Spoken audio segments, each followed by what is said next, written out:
Entonces, nos va a exponer o nos va a compartir su plática respecto al COVID, la homeopatía, alopatía y el capitalismo. Entonces, bueno, pues le damos la palabra al doctor Marco Antonio Martínez. Adelante, doctor. Gracias Juan. Bueno, pues vamos a empezar, ¿no? Para los que no estaban hace rato presentes, pues es un tema que aborda un problema de salud pública desde un enfoque interdisciplinario. Ahorita la crisis epidemiológica que estamos viviendo, la crisis del medio ambiente, la crisis de civilización que estamos viviendo, indudablemente de que requiere diversos enfoques para poder encontrar las causas profundas de lo que estamos viviendo, ¿no? Entonces, bueno, simplemente para recordar lo que ustedes de alguna manera ya saben o ya saben, sabemos de que a fines de diciembre del 2019 apareció un nuevo coronavirus que se le llamó el SARS-CoV-2, ¿no? Fue identificado como el agente causal de una nueva enfermedad respiratoria llamada COVID-19 por la OMS. Son parte de los antecedentes. ¿Qué síntomas incluyeron esta nueva enfermedad del COVID-19? Bueno, también lo sabemos: fiebre, tos seca, dificultad respiratoria, náuseas, dolores de músculo, de huesos, diarreas, debilidad, pérdida del gusto, del olfato, o llegar incluso a la insuficiencia respiratoria, cardíaca, renal, hepática, ataque al estado general o hasta una sepsis o coagulación intravascular. Todo ello va a depender de la situación inmunológica en la que se encuentren las personas, también de la edad de las personas, del estado nutricional de las personas. Ello va a incidir para que tengan cierta sintomatología más leve, más marcada o más aguda. La relación del COVID-19 con anteriores epidemias. Esta epidemia tiene unos antecedentes muy marcados que se dieron sobre todo a inicios de este siglo. Sobre todo, por ejemplo, el SARS-CoV-2 pertenece al género de los betacoronavirus y tiene similitudes genómicas con el SARS, el síndrome agudo respiratorio, del año del 2002. Tiene gran afinidad en un 80% en términos genómicos con ese SARS primero que apareció en el 2002 y con el MERS-CoV del año 2012 en un 35%. La enfermedad respiratoria de Medio Oriente, que es el MERS, también influyó en parte o tiene características afines con la actual epidemia que estamos viviendo. Así también la influenza H1N1 también es como su prima, por decirlo así, tiene ciertas semejanzas en términos genómicas. Entonces, lo que estamos viviendo no es algo completamente inédito, sino que ya hay unos antecedentes epidemiológicos que se dieron desde que empezó este siglo.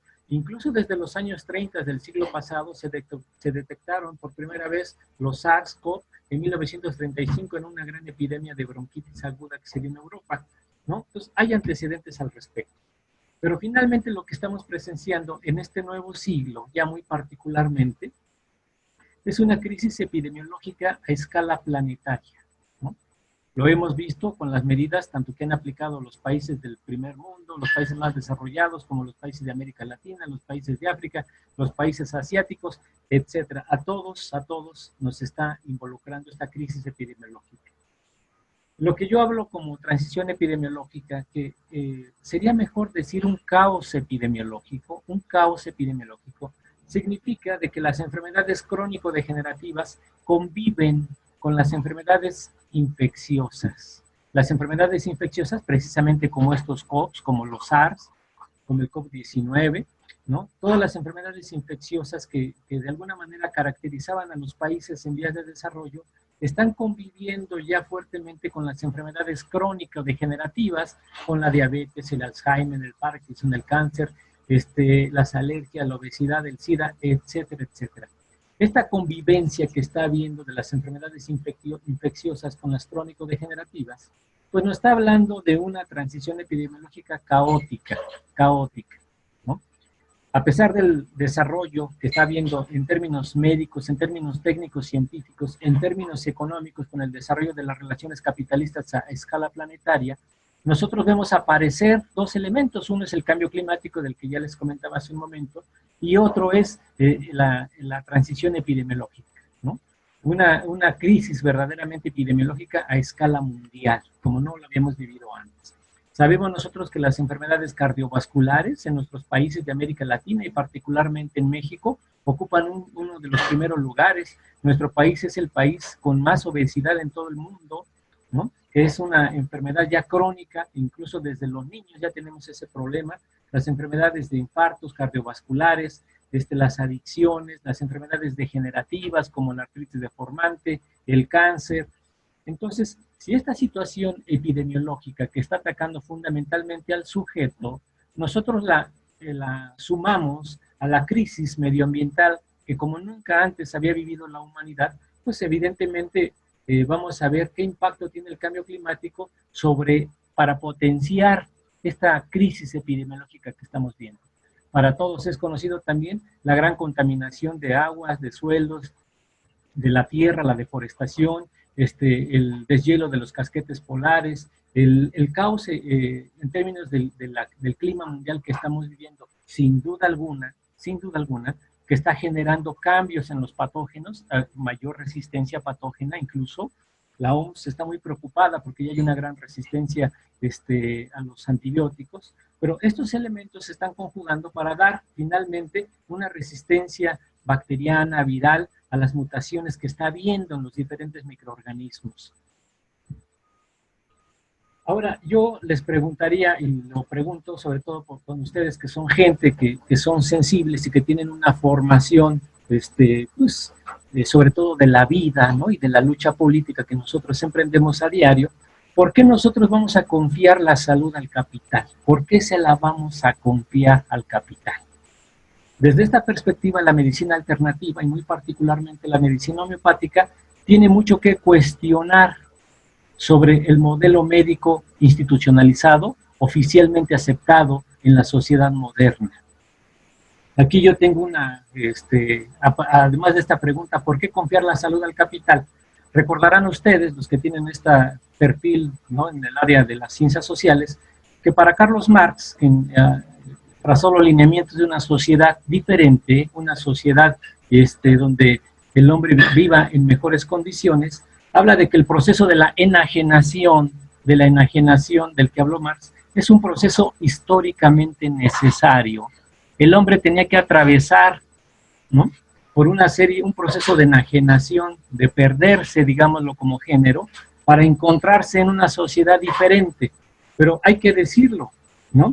El hombre, dice, necesita pasar de la prehistoria, decía Carlos Marx, para que él pueda vivir la verdadera historia, la verdadera libertad. Hasta el momento, en las sociedades que ha pasado el hombre, pues no hemos conocido esa verdadera libertad, ¿no?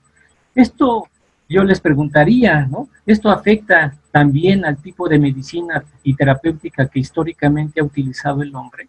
Aquí nosotros vemos una imagen de un chamán dando un servicio médico, ¿no? Está tratando de curar, a lo mejor curar del mal de se le perdió el alma, está del susto, lo que tenga ese paciente. El chamán, con sus conocimientos ancestrales, empíricos, ¿no?, está dando una curación. Pero ¿qué tanto, digamos, ese médico de la antigüedad se va a diferenciar de este médico moderno que aparece en la otra imagen, verdad? La pregunta está, ¿ese proceso de enajenación también permeó, también influyó en ese tipo de medicina que nosotros hemos venido practicando históricamente? Pues sin lugar a dudas que sí, y obviamente que ha afectado a unas áreas más que a otras, ¿no? Esto es muy importante tenerlo conceptualmente, porque pues tenemos que dar una explicación del por qué actualmente la medicina alopática es la oficialmente establecida, por qué es ella y no otra medicina, por qué no la homeopatía, por qué no la herbolaria, ¿verdad? ¿Por qué tuvo que ser la alopatía como tal la medicina del capitalismo? Eso hay que preguntarlo, pero hay que conocer la historia, evidentemente. Así como el capitalismo es la sociedad más enajenada, porque hasta el momento es la sociedad más enajenada, la que más somete, la que más degrada el medio ambiente, la que más degrada al hombre. Les comentaba hace rato en el capítulo 5 del Capital, Carlos Marx es muy enfático cuando nos dice que la acumulación del capital descansa en dos pilares fundamentales. Uno es la destrucción del medio ambiente, o sea, de la tierra, lo dice él, y el otro es la destrucción del ser humano. Es una sociedad esquizofrénica, destruye las verdaderas fuentes de la riqueza. ¿no?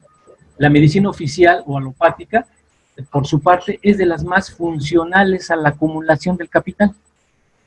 Es de las más funcionales a la acumulación del capital. Para darles un dato, la homeopatía es una medicina holística. La homeopatía reinó durante todo el siglo XIX en Norteamérica, en el imperio, en Estados Unidos.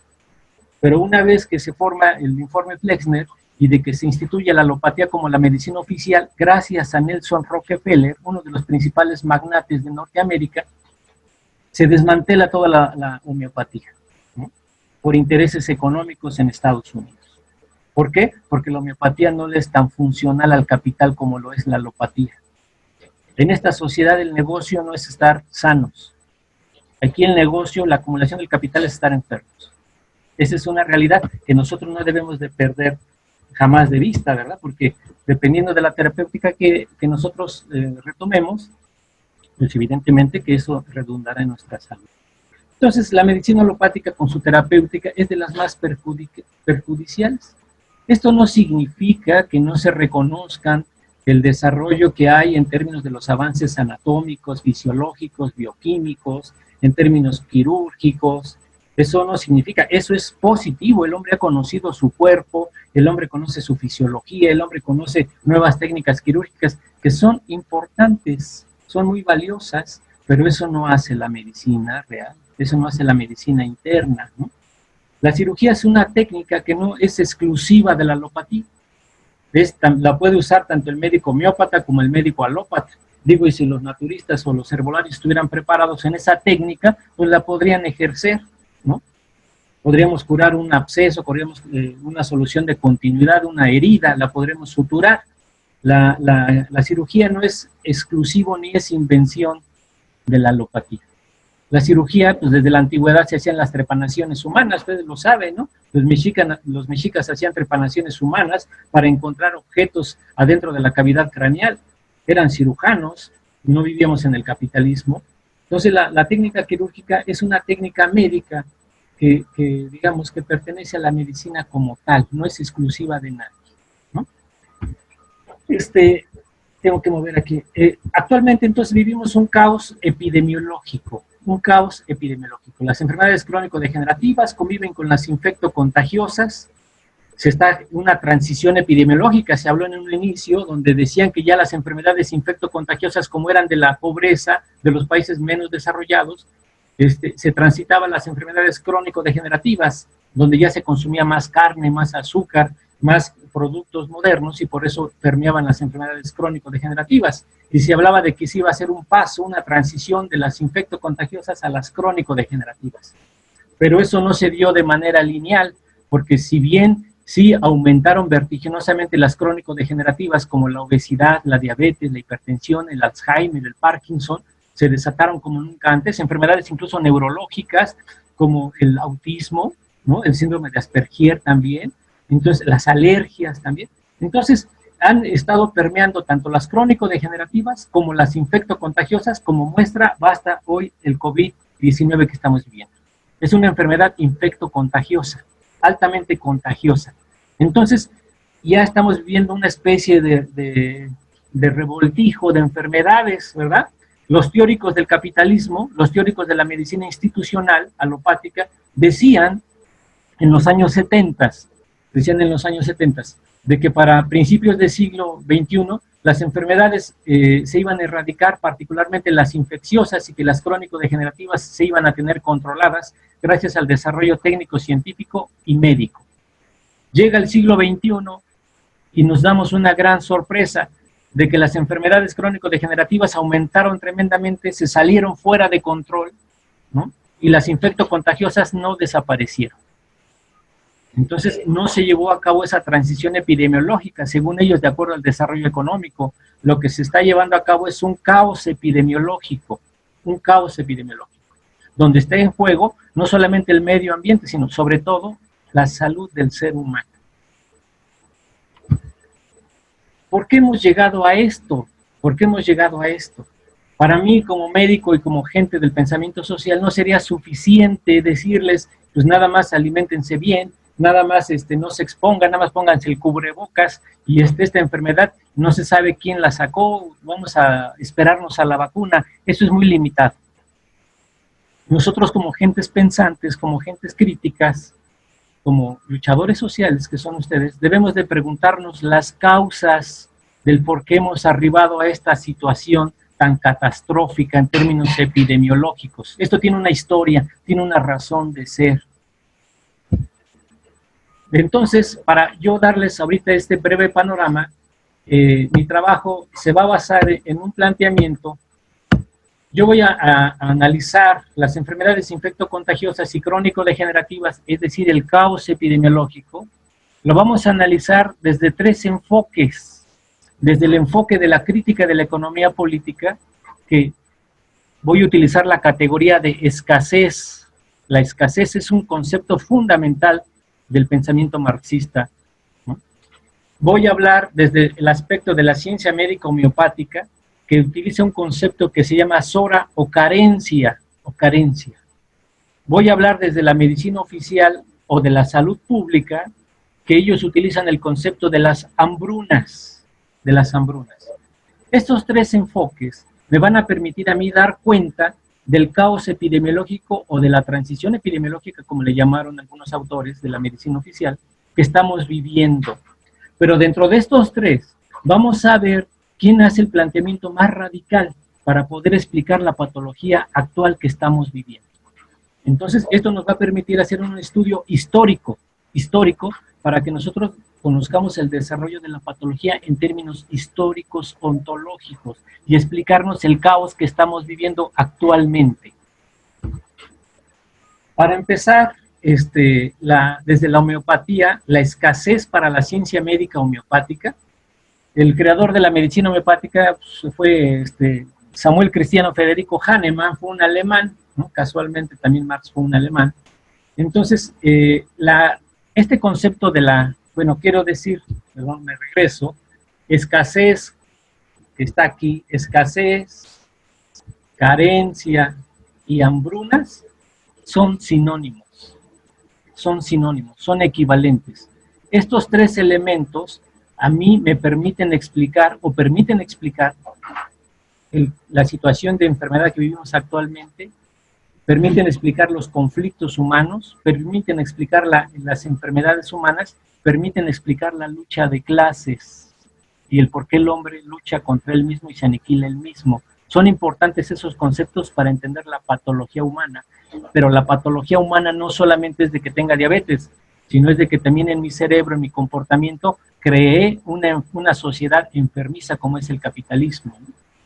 Bueno, entonces les decía, para la medicina homeopática, cuando nosotros hablamos de carencia, nos referimos a una falta, una carencia, un menos, a partir de la cual se estructuran todas las patologías humanas que dan como resultado una inhibición de las potencialidades humanas.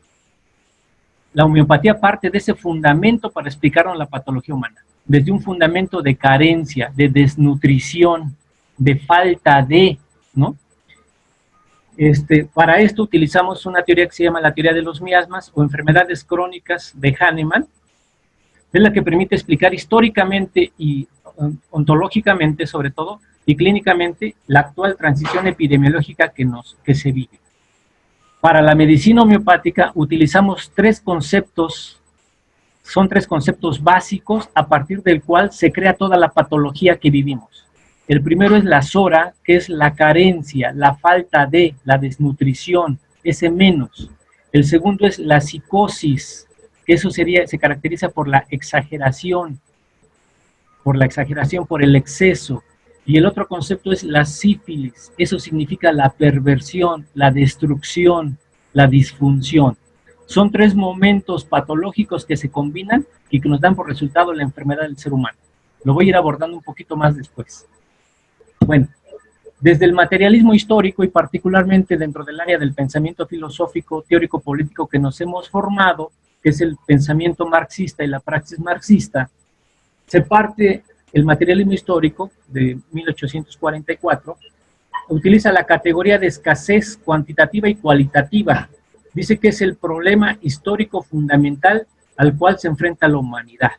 Este trabajo ustedes lo pueden revisar ahí en lo que se llama la ideología alemana de Carlos Marx y de Federico Engels. Ahí está expuesto este concepto de la categoría de escasez como un elemento en el cual el hombre se enfrenta, escasez de fuerzas productivas para poder transformar a la naturaleza y cubrir las necesidades humanas. El hombre se enfrenta en un menos, en una desventaja en términos instrumentales de sus capacidades de fuerzas productivas y de conocimiento, incluso hasta procreativamente, ¿no? Y dice el pensamiento marxista que agudizándose aún más la sociedad, se agudiza esta escasez, se agudiza aún más en la sociedad capitalista, repercutiendo gravemente en la calidad de vida y la salud de los hombres y destruyendo la naturaleza, destruyendo la naturaleza. Ahorita nosotros en este marco de la pandemia, mucha población, mucha fuerza de trabajo, muchas capas del proletariado se vieron empujados en un marco de escasez artificial, ¿no? Muchos estaban trabajando, pero les pagaron ya más la mitad, o un tercio, y si querían, porque si no, pues hay otros trabajadores haciendo fila, ¿no? Muchos vendedores, muchos pequeños comerciantes cerraron, y entonces los colocan en un marco de escasez, de carencia, y si no tengo para el médico, si no tengo para ir a la clínica, si no tengo para alimentarme, pues me veo en una situación de desventaja. Por eso la escasez es un elemento importante que dice el pensamiento marxista, que hay que tomar en cuenta. Pero también la medicina oficial, vean ustedes, en los años 60, 70 del siglo pasado, particularmente con el doctor Abel R. Omran, que es un doctor médico salubrista, de salud pública, en 1971, él habla que para explicar las enfermedades del ser humano, se tiene que hacer una periodización histórica, y él parte del concepto de hambrunas, que el hombre se enfrenta al hambre, y es a partir de ahí el núcleo germinal del cual se desatan las enfermedades hasta llegar a las enfermedades producidas por el hombre.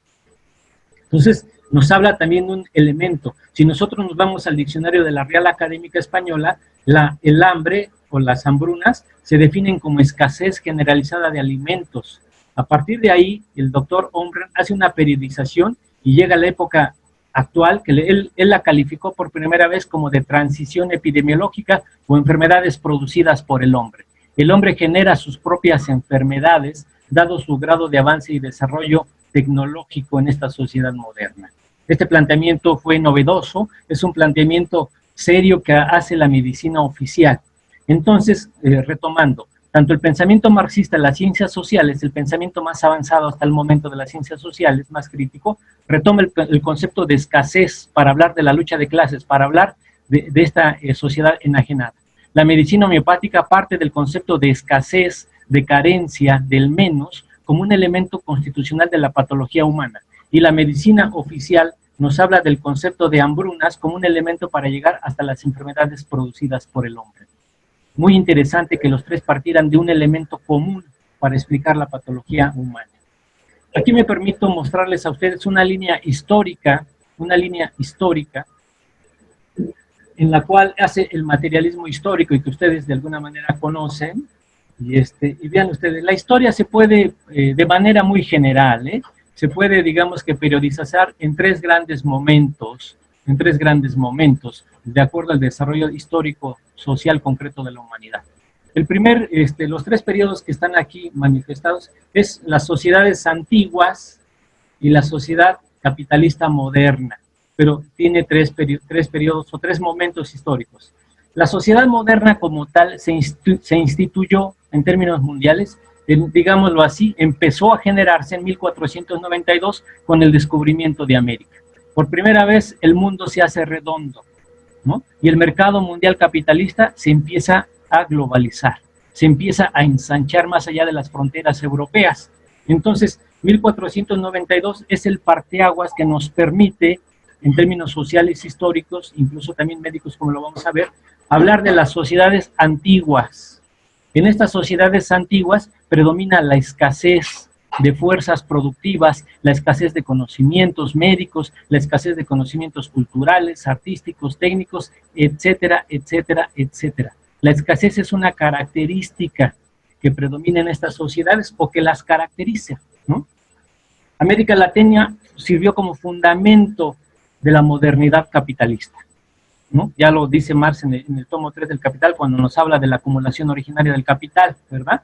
y nos habla ahí de cómo se constituyó el capital como tal, ¿no? De dónde agarró sus primeros ahorros, y de América Latina fue el fundamento, porque nos vinieron, nos robaron, nos expoliaron, nos ultrajaron, y bueno, se quedaron con la mayoría de la riqueza y aniquilaron a nuestra población, literalmente hablando. América Latina es el fundamento de la modernidad capitalista, ¿no?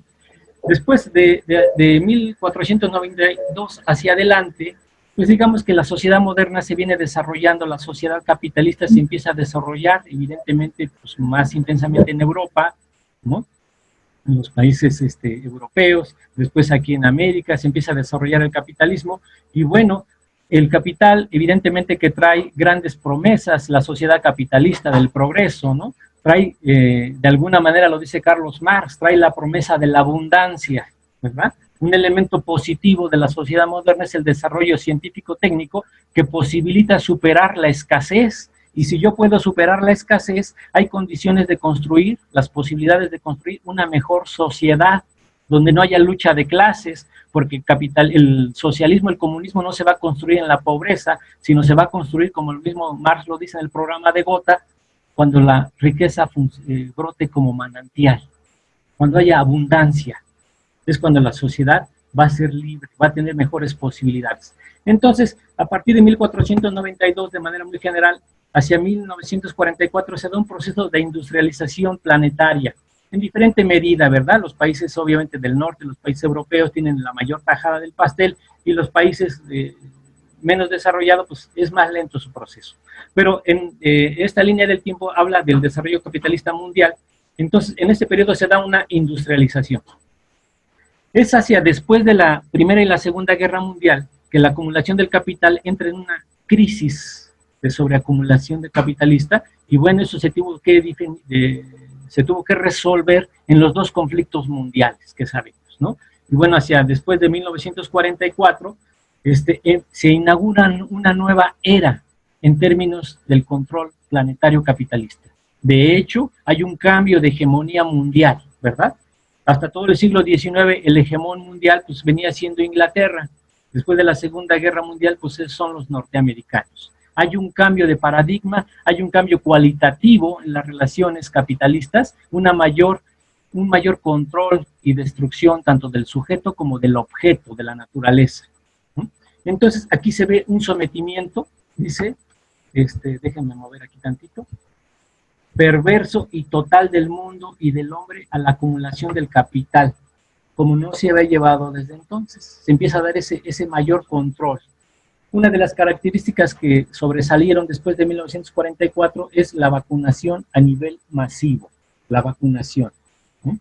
Que tiene también muchos contraefectos, que ahorita los vamos a comentar. Entonces, esta línea del tiempo que nos permite, de acuerdo a las ciencias sociales, particularmente apoyándose en el pensamiento marxista, nos habla de un momento de escasez, un momento de oportunidad de industrialización y un momento de mayor sometimiento, de mayor perversión del sujeto, de su naturaleza, de su cuerpo, de su salud, ¿no? Y uno de los puntales para llevar a cabo eso es la gran medicalización de la sociedad y el gran consumo de vacunas a nivel planetario. Eso podemos sacar con apoyo de las ciencias sociales, particularmente del marxismo. ¿Qué dice la salud pública, de acuerdo al doctor Omran? ¿Qué dice la salud pública, la medicina oficial? También hace una periodización histórica, la medicina oficial dentro de la salud pública, y divide la historia en 3 periodos. Dice, antes de 1650, la sociedad se caracterizó por una época antigua donde predominaron las hambrunas, había mucha hambre, decía, y por lo tanto predominaban más las enfermedades infectocontagiosas, los problemas de la piel, parásitos, infecciones respiratorias, digestivas, etcétera. Pero el fundamento eran las hambres, no había alimentos, ¿no? Después de 1650 hacia 1945, dice, se abre una época de industrialización, dice la salud pública, el doctor Omran, y aquí se da una disminución de las enfermedades, una recidiva de las enfermedades, y claro, pues era de esperarse, porque ya había una mayor producción económica, se abrieron nuevos caminos, nuevas vías de comunicación, nuevos sistemas de salud pública, etcétera, etcétera. Entonces, hay mayor riqueza, hay mayor posibilidades de cubrir las necesidades, y la enfermedad empieza a disminuir en términos mundiales, ¿no? Pero dice la salud pública, de acuerdo a la medicina oficial, después de 1945, con los diferentes tipos de hábitos alimenticios, con los productos, los estilos de vida, se empiezan a generar las enfermedades producidas por el hombre.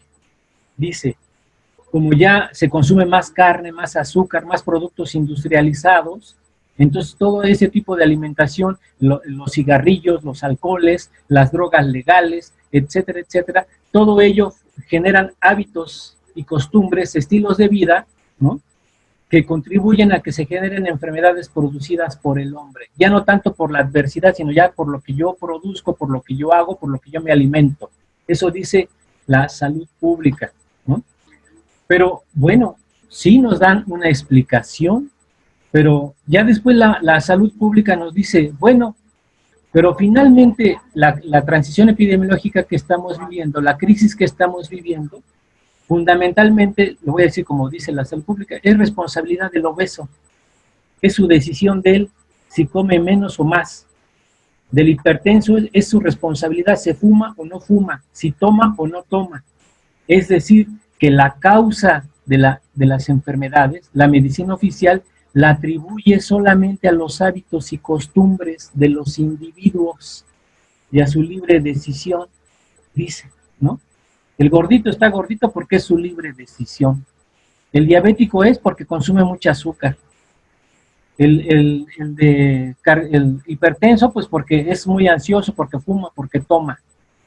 Pierde de vista las relaciones sociales y deja la responsabilidad epidemiológica a una decisión individual. Así como se atomiza en la sociedad capitalista al sujeto, así atomizan la responsabilidad. No es un problema social, es un problema individual, ¿no?, de hábitos y costumbres, ¿no?, a lo que hemos llegado. Bueno, ¿qué dice ahora la homeopatía en términos ya del planteamiento histórico para explicar la patología moderna?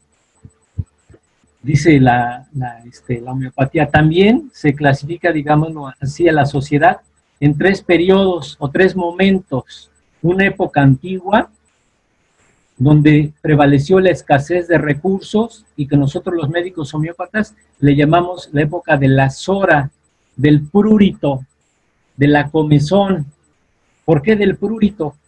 Porque el hombre, como no tenía una casa adecuada, caminos adecuados, ropas adecuadas, no tenía una infraestructura adecuada, dentro de las primeras enfermedades que obtuvo el hombre fueron la sarna, porque convivíamos con los animales, andábamos descalzos, semivestidos, etcétera.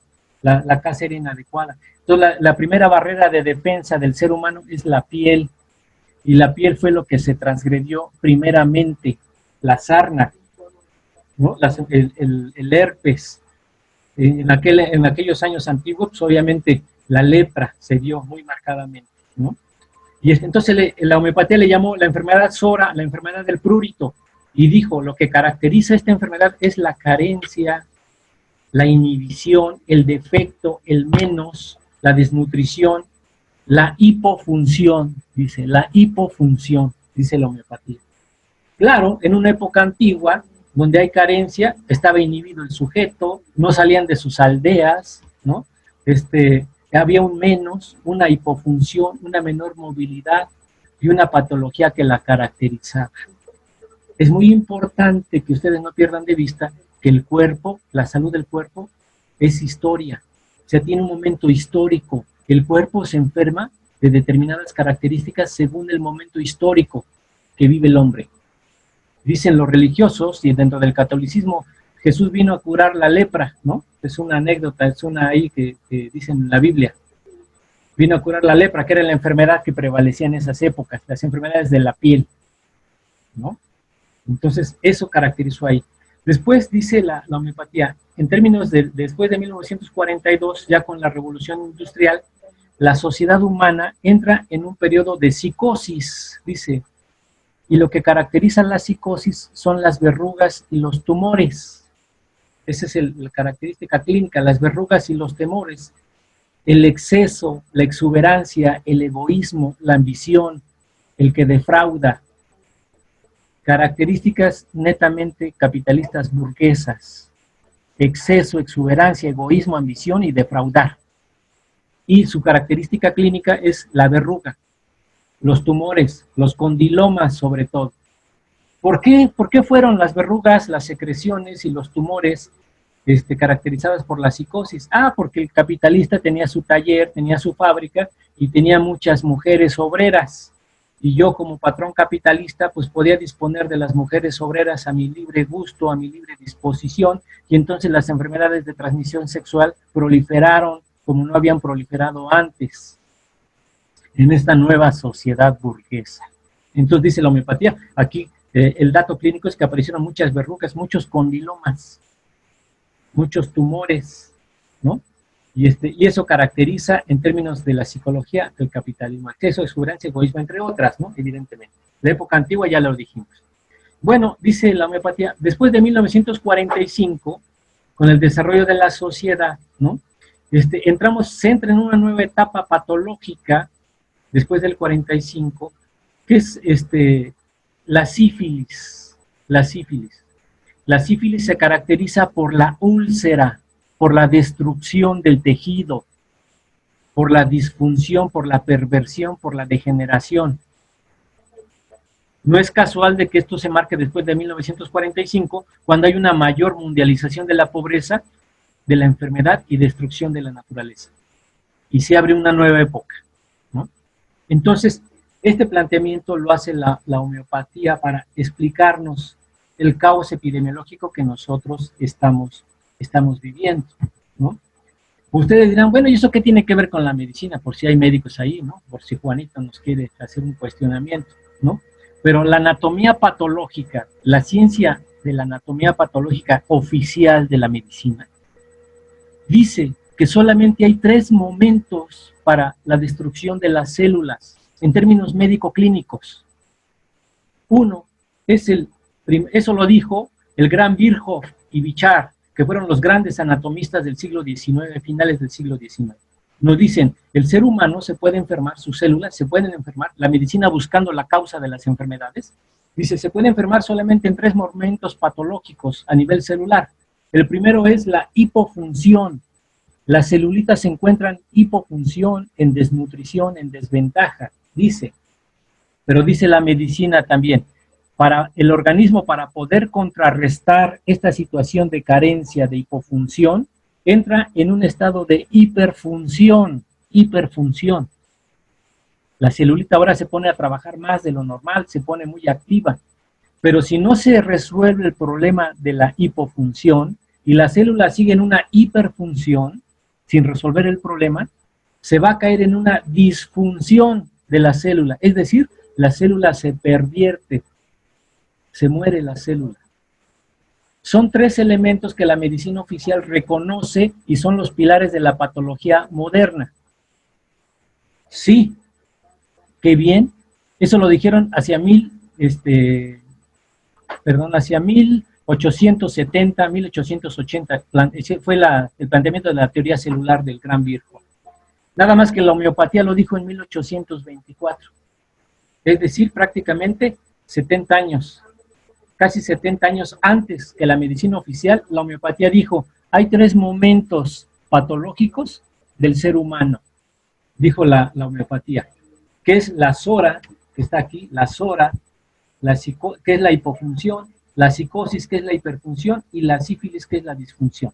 Son los 3 momentos que reconoce la medicina homeopática como fundamentos de la patología moderna, ¿no?, del ser humano.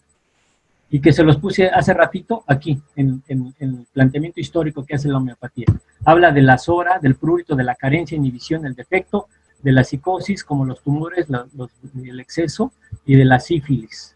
Y dice la homeopatía, y lo que es a la célula, es al organismo, y lo que es al organismo, es a la sociedad. A mí no me pareció casual, bueno, ahorita se los voy a volver a regresar.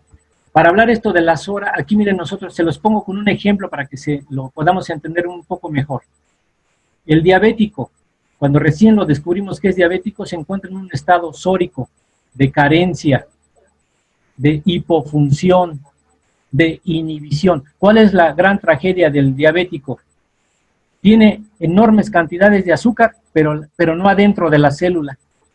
La celulita está desnutrida, está carente de alimento, no tiene alimento la celulita, está en carencia, tiene hambre, ¿no? Sí tiene mucho azúcar el gordito o el diabético adentro en la circulación sanguínea, pero no la tiene adentro de la célula, es la gran tragedia. ¿Qué pasa con esa persona que es diabético y está en esa situación y apenas se diagnosticó? Su organismo entra en una hiperfunción. ¿Cuáles son las tres características, las tres P's del diabético? Por ahí anda Juanito, ¿no?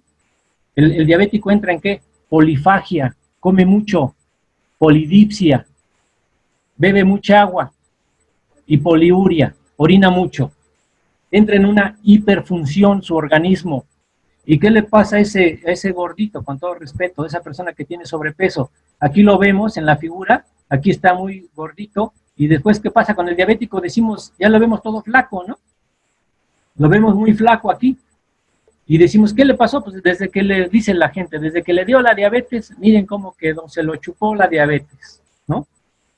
Entonces, ¿pero qué fue lo que pasó? El primer elemento fue la zora, la carencia, ¿no? La falta. El organismo trata de compensar esa situación y empieza a agarrar los detritos celulares, los excesos de la célula, lo que está en la membrana celular, empieza a agarrar los lípidos y entonces se pone en hiperactividad la célula y el diabético, les decía, come mucho, bebe mucho, orina mucho y se pone muy hiperactivo y baja de peso, ¿no? Pero si a pesar de esto no logra compensar el problema original, ¿no? Metabólico de la diabetes, si no lo logra compensar, ¿qué pasa con el diabético? Empieza a perder la sensibilidad en la extremidad. Aquí vemos un piecito, ¿no?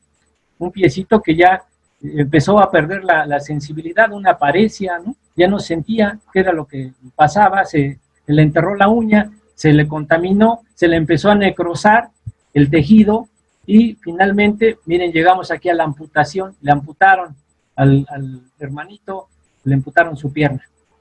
Es decir, la célula se destruyó y se perdió. De acuerdo a la anatomía patológica, hipofunción, hiperfunción y disfunción o perversión celular. 1870 lo dijeron. La homeopatía lo dijo 1828, casi 70 años antes. Dijo, la patología parte de la zora, de la carencia. Si no se resuelve esto, el organismo entra en psicosis. Si no se resuelve la psicosis y la zora, el organismo va a entrar en la sífilis. Esta es la sífilis, la destrucción, la perversión del tejido. Se pierde. El diabético le pueden quitar una extremidad, puede perder la vista o cae en una insuficiencia renal. Cae en un estado sifilítico de disfunción.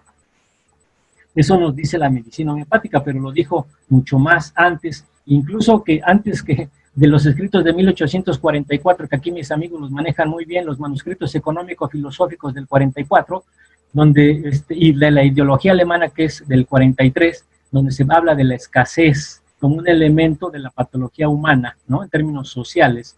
La homeopatía lo dice en 1828 en una obra que se llama Las enfermedades crónicas de Hahnemann. O sea, lo dice un poco o mucho antes, ¿no? Que las ciencias sociales y que la medicina oficial hace este planteamiento patológico. Bueno, si nosotros no compensamos la carencia de tratamientos adecuados, la carencia de nutrición, la carencia de alimentos, la carencia de desarrollo de las fuerzas productivas y de distribuir obviamente la riqueza entre los hombres, llegamos a la barbarie epidemiológica y terapéutica. O la sociedad llega, ustedes se acordarán también, a la gran Rosa Luxemburgo, ¿no? Ella planteó un dilema hacia 1914, 17, por ahí así, barbarie o civilización. El hombre se enfrenta hacia la barbarie o la civilización, ¿no? Vivimos en una época moderna, si no se cambian las relaciones sociales de producción, pues obviamente que vamos a llegar a una época de barbarie, ¿no? De barbarie social. Y bueno, aquí nosotros actualmente ya lo sabemos, el cambio climático, el hombre llegó por primera vez cuando se abra una nueva época mundial, sobre todo se marca a partir de que explotan las bombas atómicas en Hiroshima y Nagasaki, se abre una época nueva, ¿no? De acumulación del capital bajo nuevas modalidades altamente bárbaras, altamente violentas, y el hombre prácticamente se enfrenta contra él y cae en una verdadera barbarie epidemiológica como la que estamos viviendo actualmente. ¿Y qué pasa con la terapéutica? Una cosa es, digamos, que los planteamientos médicos como tal, que nos sustentan, y otra cosa es la terapéutica que empleamos para esta crisis epidemiológica que estamos viviendo. ¿Qué dice la alopatía? Bueno, quiero decirles, ahorita que tengo aquí esta diapositiva que dice alopatía y homeopatía, quien inventa el término de alopatía fueron los homeópatas, fue Hahnemann. El verdadero significado de alopatía, para que por ahí lo tengan, significa que se dan tratamientos sin una relación estrecha con el padecimiento. A menudo se dan tratamientos sin razón de ser, simplemente para suprimir, no para curar. Es decir, alopatía es sin relación con la enfermedad, ¿no? Y muchos tratamientos alopáticos funcionan así. ¿Por qué es así? Bueno, eso significa alopatía. Homeopatía significa similar a la enfermedad. Lo que den los médicos homeópatas va a ser similar a lo que están padeciendo. Ahorita en el contexto del COVID, por ejemplo, se está dando mucho Abrionía, que es un medicamento homeopático, que lo vamos a ver más adelante. Tiene insuficiencia respiratoria, tiene neumonía, ¿no? Tiene fiebre, tiene una tos seca. Se da de acuerdo a la sintomatología. La alopatía está dando muchos tratamientos en manera de cócteles y a menudo no tiene una buena relación con la sintomatología que se está teniendo, como ahorita vamos a ver un poquito más adelante.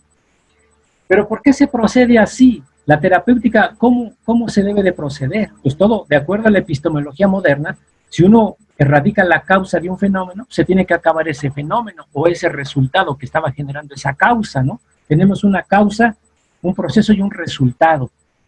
Para quitar esos resultados yo tengo que aniquilar la causa, ¿no? Sí, pero la alopatía, como fundamentalmente se basa en supresiones arbitrarias y antinaturales, solamente se suprime de manera arbitraria y antinatural, eso lo lleva a cabo porque confunde la causa con el resultado, confunde la causa con el resultado, ¿no? Y genera múltiples iatrogenias. La medicina alopática no tiene una filosofía que la sustente como una verdadera ciencia. No tiene principios rigurosos de curación. No los tiene. Se ha basado a suprimir. Por eso se generan tantos efectos secundarios. Por su parte, la homeopatía busca la causa y desde ahí trata de curar. Se basa en una filosofía y se tienen principios muy rigurosos de lo que es la terapéutica, ¿no? Apenas el 7 de septiembre, en el periódico de La Jornada, sale una nota donde se dice que el INER, el Instituto Nacional de Enfermedades Respiratorias, está investigando en los cadáveres fallecidos por coronavirus, ¿no? Está haciendo autopsias mínimamente invasivas para encontrar la causa de la enfermedad del coronavirus y está haciendo obviamente biopsias de pulmón, de corazón, de riñones, de hígado, etcétera, para decir cómo está generando el COVID eso. Digo esto ahorita, yo que lo digo así. Hace ratito les expuse 3 líneas históricas y que ciertamente parten de una causa fundamental para explicar la patología, que fue la carencia, ¿no? Carencia cuantitativa o cualitativa. Bueno, digamos que esa sería la causa, ¿verdad? Si no tuviéramos países tan pobres, tan desnutridos, tan obesos, con tan bajos recursos, con tanta pobreza, pues seguramente la patología sería otra, ¿verdad? Pero bueno, la medicina alopática trata de encontrar la causa de la enfermedad buscando en el pulmón, en el corazón, en los riñones, en el hígado. Pero eso, amigos, eso es el resultado de la enfermedad. Dice, por ejemplo, encuentra coágulos en los pulmones, pero para la medicina alopática eso sería la causa, ¿no?, de la insuficiencia respiratoria. Bueno, ese es el resultado de la enfermedad. Ellos dicen, no, para nosotros es la causa. Para la homeopatía diríamos, ese es el resultado de la enfermedad. Encuentra pigmentaciones cardíacas y dice que hay un debilitamiento cardíaco y que esa es la causa de la enfermedad. No, para la homeopatía sería el resultado de la enfermedad. Y así encuentra el hígado inflamado, hinchado y dice que hay una hepatitis viral que genera insuficiencia hepática y que también es una complicación ante el COVID. Pero ese es el resultado de la enfermedad, no es la causa de la enfermedad. Y así con los riñones, dice que hay obstrucción de los túbulos renales, pero ese es el resultado de la enfermedad, pero la alopatía dice que es la causa de la enfermedad, ¿no? Y así seguido se la lleva, ¿no? Por su parte, las terapéuticas alternativas, como el naturismo, la herbolaria y la acupuntura, evidentemente que tiene un grado de conocimiento ancestral muy amplio, muy valioso del ser humano, que muchas veces nos costó la vida porque se probaba a prueba y error, probar una planta, un vegetal, etcétera, qué tan curativo era. Pero dentro del desarrollo del naturismo, de la herbolaria, a veces sí cura, a veces no, también se suprime, pero cuando se cura, en los casos en que se cura, lo hacen bajo el principio de similitud. O sea, cuando dan un tratamiento que es similar a la enfermedad que tratan de curar, es cuando verdaderamente se cura, ¿no? O sea, bajo un principio en el cual también se basa la homeopatía, ¿no? ¿Qué hace el tratamiento alopático? ¿No? Dentro de los múltiples medicamentos, ahorita no hay un solo tratamiento para el coronavirus, ¿verdad? Están dando lopinavir, ritonavir, son antivirales, y en algunos casos funciona, en algunos casos no. Están dando remdesivir, están dando la hidroxicloroquina, que se utiliza también mucho en el paludismo, ¿no? Están dando macrólidos, antibióticos, claritromicina, que es básicamente bacteriana, y esta infección es viral. Están dando interferón alfa y beta, están dando corticosteroides, el taciluzumab, suero de convalecientes, están probando, y están habiendo muchos efectos también secundarios. Ustedes nada más revisen los efectos secundarios que tienen ellos. Ahorita una de las panaceas que están dando en gran medida son los corticosteroides, nada más que los corticosteroides son inmunosupresores a mediano plazo, inhiben la respuesta inmunológica, ¿no? Por el momento nos van a sacar del apuro, pero a mediano plazo hay que pagar los intereses, hay que pagar las consecuencias de estos inmunosupresores, y se están dando esta gran cantidad de medicamentos y otras cosas. Ahora, se está pensando en la vacuna, que es la panacea, y tal vez muchos de nosotros estemos pensando en la vacuna, pero la vacuna, amigos, ya salieron los primeros estudios. La mayoría de las vacunas que están ahorita en la fase 3 son 35 vacunas, pero dentro de ellas son 18, 19 que son transgénicas. Las están preparando vacunas transgénicas. Sería muy interesante que vieran, a lo mejor lo vieron, yo me basé también en este artículo que sale en el periódico de La Jornada, que se llama COVID y vacunas transgénicas, del 12 de septiembre del 2020 en La Jornada, ¿no? Y donde nos dice que efectivamente hay 35 vacunas en prueba, dentro de ellas 17 se basan en técnicas de ingeniería genética, que nunca se habían probado en seres humanos, ¿no? Estas vacunas transgénicas han tomado, se van a preparar desde 3 enfoques, ¿no? Uno, que se va a usar una pequeña molécula circular de ADN como vector para introducir ADN en nuestras células. No han dicho de qué organismo se va a introducir ese ADN, de qué organismo animal se va a introducir ese ADN. No lo han dicho, pero se va a introducir. Una segunda manera de preparar la vacuna es de que van a introducir ARN directamente en las células del ser humano. Y un tercero que va a introducir ADN por medio de un virus, que a su vez este virus es manipulado genéticamente para que no pueda replicarse y para que cree los antígenos que se pretenden atacar, ¿no? Digo, esta tercera manera de producir la vacuna, las vacunas transgénicas con vectores virales, se encuentran entre otras empresas en la Johnson & Johnson de Estados Unidos, en la CanSino Biologics de China y en la Sputnik 5, que ya nos van a dar 20 millones de dosis, ¿no? Los rusos a México, con la que México se comprometió a aportar voluntarios para la experimentación en humanos en la fase 3, ¿no? También en este tipo de técnica está basada la que acaba de cancelar el proceso, que es la AstraZeneca, en cuya producción masiva participan Argentina y México y con fondos de Carlos Slim, ¿no? Entonces, ese es por donde estamos. Hoy, la noticia del periódico de La Jornada dice a primera plana, hay 20,000 millones de pesos para la vacuna. será universal, dice el presidente de la República, será universal. Bueno, ¿qué vamos a hacer nosotros ante este panorama? ¿Vamos a correr por la vacuna cuando salga? ¿Vamos a confiar la salud al capital? Hay un mayor sometimiento del ser humano a nivel celular. Se va a modificar, o la tendencia, no se sabe el resultado de la vacuna transgénica. El capital se mete hasta la célula del organismo. Va a meter ADN que es ajeno. Dice la nota de la jornada, vamos a ser seres humanos transgénicos mientras hacemos los anticuerpos para responder a la vacuna del COVID, ¿no? Entonces, esa es una situación grave que nosotros debemos de contemplar.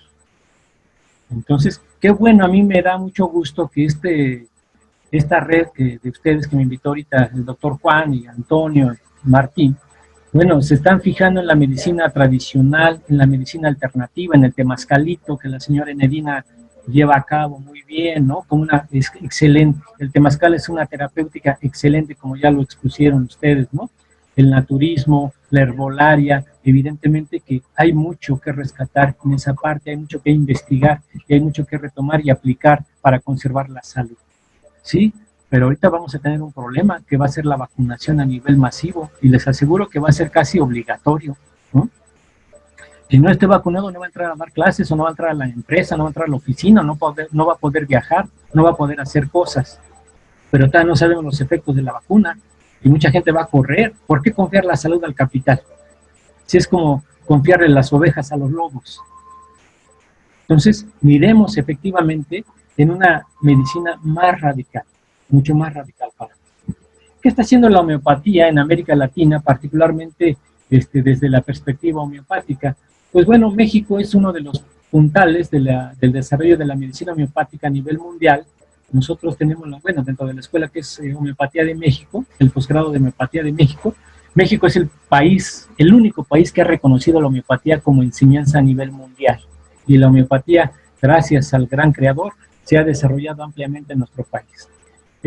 Se han hecho estudios, protocolos sobre pacientes con COVID en nuestro país, se han retomado muestras en Europa, se han retomado estudios también en Alemania, en Francia, y bueno, se ha hecho una caracterización de los pacientes, no solamente fisiológicamente, sino mentalmente también el comportamiento del ser humano, y dentro de los medicamentos que se están proponiendo en la medicina homeopática en México está Brionía alba, que es un vegetal, Arsenicum album, que es un metaloide, está Gelsemium, que es un vegetal, Nux vomica, que es una nuez, fósforo, que es un mineral, está Pulsatilla nigricans, que es un vegetal, sulfur, que es azufre, Aconicum napellus, que es un vegetal, y Antimonium tartari, ¿verdad?